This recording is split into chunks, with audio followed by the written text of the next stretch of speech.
Muy buenos días. Hoy en este tercer domingo de Adviento vamos a profundizar en el Evangelio de Lucas 3, 10 a 18. Para comprender mejor este Evangelio es importante ver primero algo de su contexto. Y ese contexto tiene que ver con el bautismo de Juan. Pero el bautismo exige hablar de la actividad de Juan el Bautista. Zacarías en su cántico llamado Benedictus dijo de su hijo: «Y tu niño serás llamado profeta del Altísimo, pues irás delante del Señor para preparar sus caminos, anunciando a su pueblo la salvación por el perdón de los pecados». Esta misión profética la va a realizar Juan desde el desierto. Es por eso que Lucas comienza fundamentando bíblicamente la aparición de Juan. Indica luego el lugar de actividad que es el desierto y la actividad en sí misma que es bautizar y predicar. Después también se habla de la reacción del pueblo y el modo de vestir y comer de Juan que recuerda en parte al profeta Elías. Todo sucede como lo comenta Lucas. El año 15 del reinado del emperador Tiberio, siendo gobernador de Judea Poncio Pilato, tetrarca de Galilea Herodes, bajo el sumo sacerdocio de Anás y Caifás, la palabra del Señor se dirigió a Juan, hijo de Zacarías, en el desierto.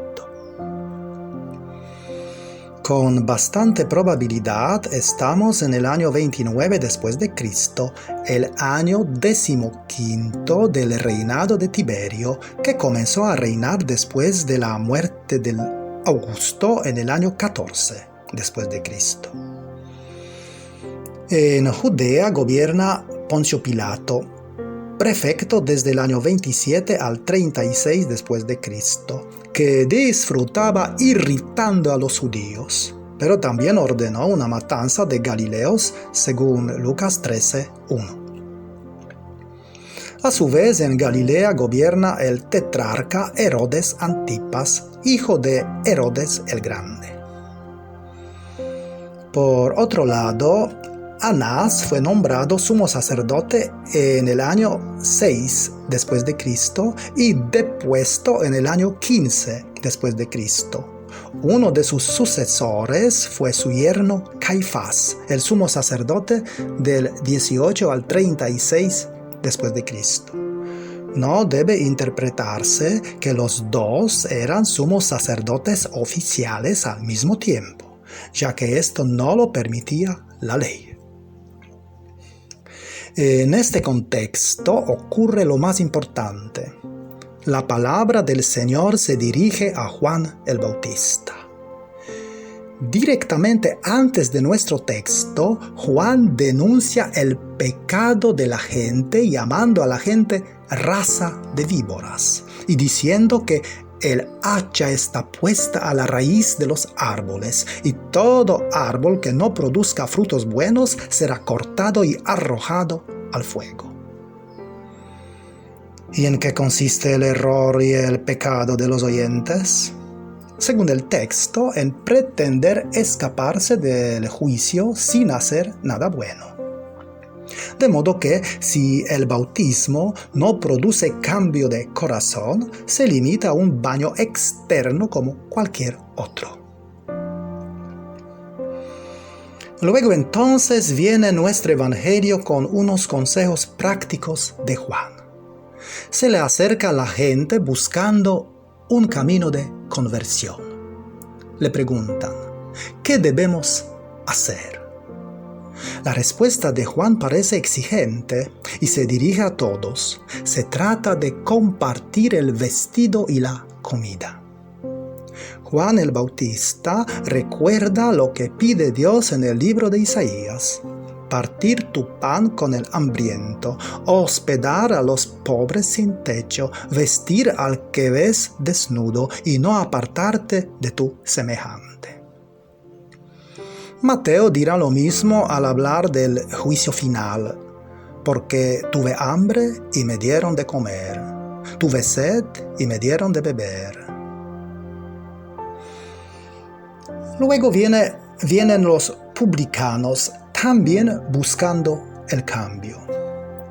Les hacen la misma pregunta: ¿qué debemos hacer? Les dice Juan Bautista: no exijan más de lo que les está ordenado.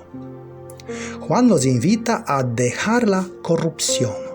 Como eran corruptos, el pueblo tenía que pagar el doble o triple de lo convenido. El oficio se acabó convirtiendo en una fuente de riqueza por los abusos que se cometieron. Es por eso que la población los odiaba. Incluso fueron declarados incapacitados para dar testimonio ante un tribunal judío. O se prohibía a la gente judía de recibir de ellos sus dones caritativos. Además, se les ponía a la par no solo con las prostitutas y los paganos, sino con los bandidos y los asesinos. E incluso se los declaraba excomulgados. Y hablando de los impuestos, había impuestos directos, los cuales eran por cabeza y por posesión de tierras, y había impuestos indirectos que cubrían las ventas, transporte, templo de Jerusalén, entradas en las ciudades, etc. En Galilea los publicanos dependían de Herodes Antipas y los funcionarios encargados de cobro eran judíos. Después se acercan a Juan los soldados, también buscando cómo cambiar. E igual le hacen la misma pregunta: ¿y nosotros qué debemos hacer? Les responde Juan: no maltraten, no extorsionen, ni hagan denuncias falsas, contentándose con su salario.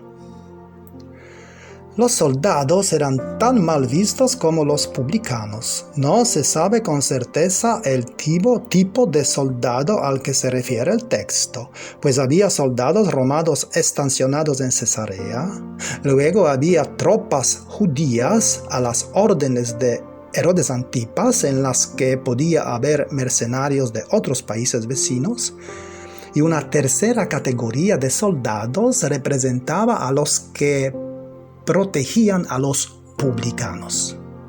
Tal vez se trate de este tercer grupo. Igualmente como los publicanos, los soldados no necesitan dejar su oficio. Su búsqueda consiste en no intimidar con sus armas para obtener beneficios adicionales que no les corresponden. Deben de quedar satisfechos con cobrar sus salarios. Simplemente tienen que abrir su corazón a Dios mirando las necesidades de los otros.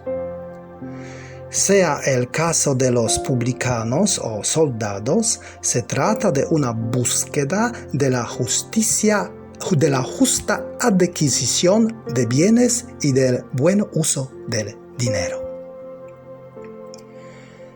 Después de estos consejos prácticos, viene el anuncio. Aunque resulte extraño, la denuncia inicial y los consejos prácticos no crean malestar en la gente.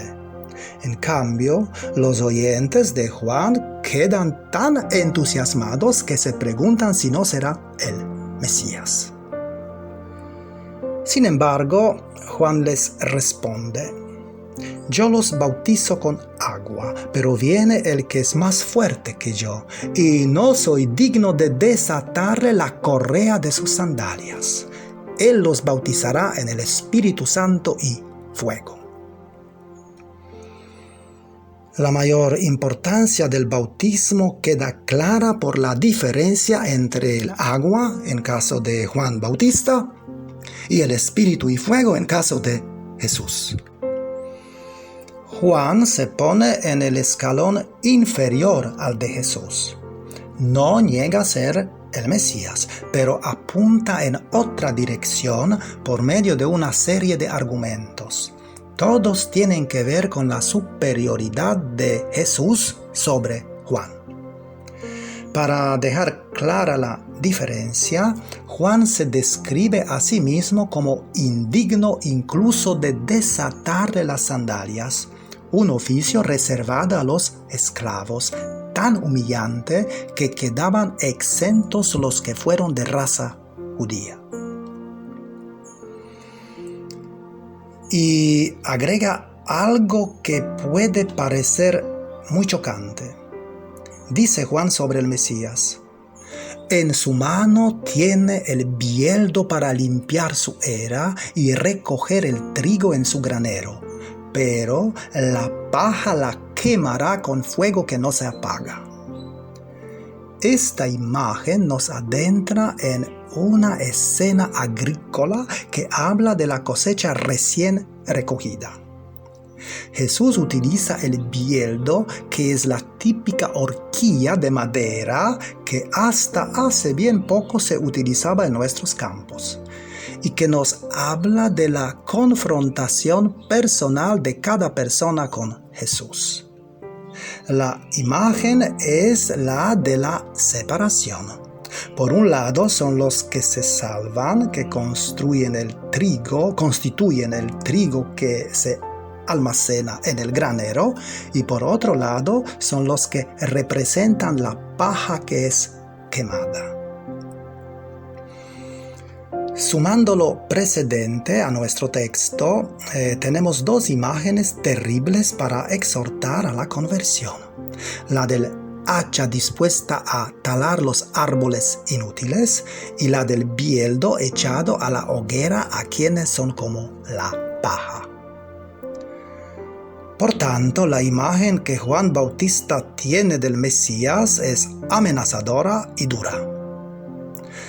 Al comportarse Jesús de forma distinta, muy diferente a lo que esperaba Juan Bautista, le enviará 2 discípulos para preguntarle: ¿eres tú el que había de venir o tenemos que esperar a otro?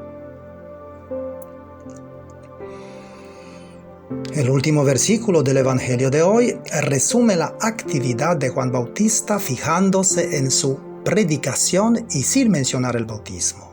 Dice: con muchas exhortaciones anunciaba al pueblo la buena noticia. Las palabras de Juan pueden parecer muy duras para los malos, pero implican consuelo y alegría para quien está dispuesto a convertirse, a cambiar. ¿Y qué nos puede decir todo esto? Muchas cosas. Tal vez podamos profundizar en la búsqueda. En este evangelio todos buscan. La gente busca y luego se acerca a Juan Bautista y le pregunta: ¿qué debemos hacer? Luego vienen los soldados y los publicanos haciéndole la misma pregunta. Todos ellos buscan algo. Tal vez no sepan qué, pero buscan. Quizás lo encuentren. De hecho, el principio del camino siempre comienza con la búsqueda, la indagación, la investigación. No hay otra forma de empezar. A menos que indagues el sentido de la vida y busques la esencia de la existencia, no avanzarás nunca. Ni siquiera llegarás a dar el primer paso. Por eso, la búsqueda tiene que comenzar con la pregunta: ¿qué debo hacer? Así se comienza, solo se comienza. Si una persona nunca inicia la búsqueda, permanecerá en la inconsciencia. Hará cosas que no le convendrán. Pero, por otro lado, si sigue buscando eternamente sin encontrar nada, solo retrocederá. Jesús dijo cierto día: busquen y encontrarán. Esta expresión se puede comprender de 2 maneras. Por un lado, esta declaración de Jesús está bien para quienes aún no han empezado a caminar de modo más maduro y elevado, así como la gente, los soldados, los publicanos del Evangelio de hoy. Pero, por otro lado, esta expresión puede referirse también a quienes están en el camino profundo, quienes se dan cuenta que la verdad está en su interior. Este es el más profundo nivel de la búsqueda. Así que la más profunda búsqueda es dentro de ti. Es profundizar en tu interior. La búsqueda profunda no trata de hacer la pregunta ¿qué debo hacer?, sino ¿quién soy? Esta es la pregunta verdaderamente espiritual. Esta es la pregunta que tiene que ver con el bautismo de espíritu y fuego. Y al hacerte la pregunta ¿quién soy?, no solo te buscas a ti, sino también a Dios que te habita.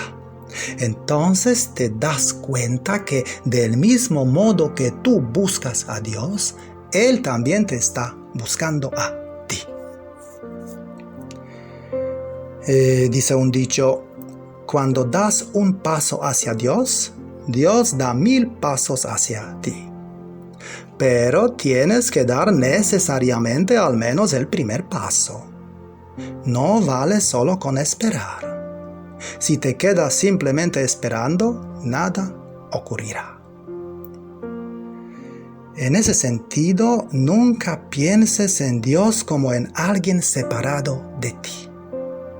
Eso es un mal comienzo, porque ¿dónde lo vas a buscar? Si buscas a Dios fuera, al exterior, fácilmente tendrás concepto equivocado de Él. La idea del Dios externo ha llevado a mucha gente a una gran confusión. Decía Jesús con frecuencia, el reino de Dios está dentro de ustedes. Recuerda, el reino de Dios está dentro de ti. Dios está dentro de ti. Ve hacia adentro. Dios está en lo más profundo de tu ser. Dios está en tu corazón. Ese es el templo de Dios. En el momento que entras en ese templo, evidentemente Él da esos 1000 pasos hacia ti. Sin embargo, si te quedas simplemente esperando, nada ocurrirá. Tendrás que adentrarte en tu propio ser. Dios siempre está ahí. Es tu vida. Es tu todo. Sin embargo, puedes sentir miedo de todo eso, pues es como atravesar la muerte. Entonces, si lo miras desde un lado, aparenta ser una muerte. Pero si lo miras desde otro, es una resurrección. Así que no pierdes nada, lo ganas todo. No obstante, muchas personas te inculcan la idea de un Dios externo, de modo que debes buscarlo en algún lugar muy lejano. En realidad, estas búsquedas no te llevarán a ningún lado, a no ser que no comiences a buscar en ti mismo, en tu interior. Solo tienes que permanecer en silencio, en profunda paz, más allá de las palabras y de los sentimientos. Y de repente descubrirás el templo de Dios dentro de ti. Descubrirás lo supremo en ti. Recuerda, si buscas lo supremo, cada momento de tu vida tendrá más y más paz, más y más calma, serenidad, frescor, fragancia. Si buscas lo supremo, si buscas la verdad, si buscas a Dios, si vas en busca de lo más profundo y de lo más elevado de la vida, y no persigues cosas ilusorias, entonces la misma búsqueda traerá una nueva cualidad a tu ser.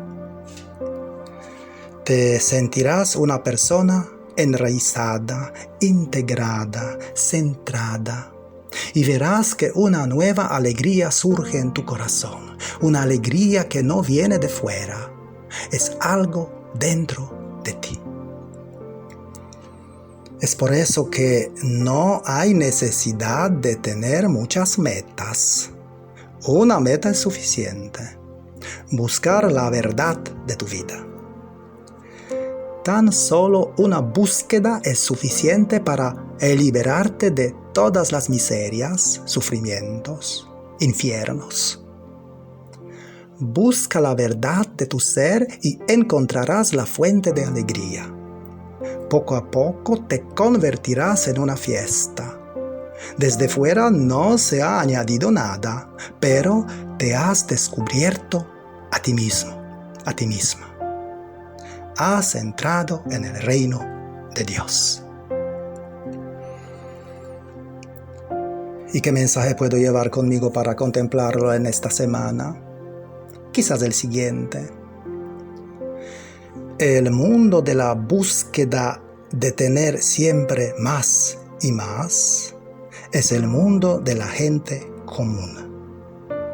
El mundo de no tratar de tener más y más, de no perseguir lo externo, las ilusiones, sino de solo mirar el momento en que vivo, sumergiéndome dentro de mí, es el único camino y la única espiritualidad que existe.